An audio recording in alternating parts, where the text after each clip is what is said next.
Le 22 septembre 2023, le président de la transition avait annoncé le projet de construction d'une nouvelle raffinerie d'or du Mali. Une volonté présidentielle partie d'un constat presque partagé, à savoir le métal jaune ne semble pas bien briller pour les Maliens.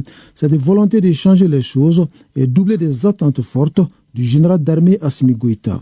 Le gouvernement travaille sur le projet de création d'une usine d'affinage de l'or qui nous permettra d'assurer le traitement du minerai avant l'exportation, créant ainsi de l'emploi et de la valeur ajoutée.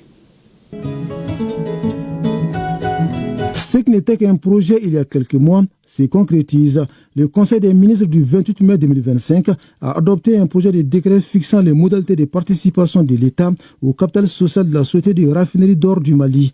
La réalisation de cette raffinerie nationale va permettre de contrôler la production d'or et la traçabilité de l'exploitation artisanale pour maintenir la valeur ajoutée au Mali. Pour ce faire, l'État a signé un protocole d'accord avec la société russe Yadran.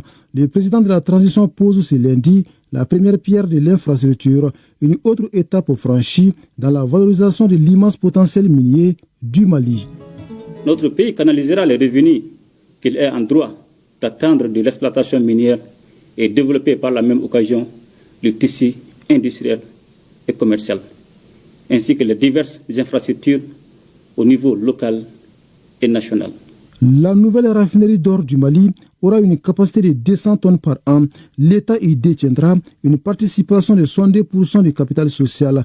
L'infrastructure qui sortira des terres dans quelques mois doit réconforter le Mali dans sa marche vers une souveraineté économique.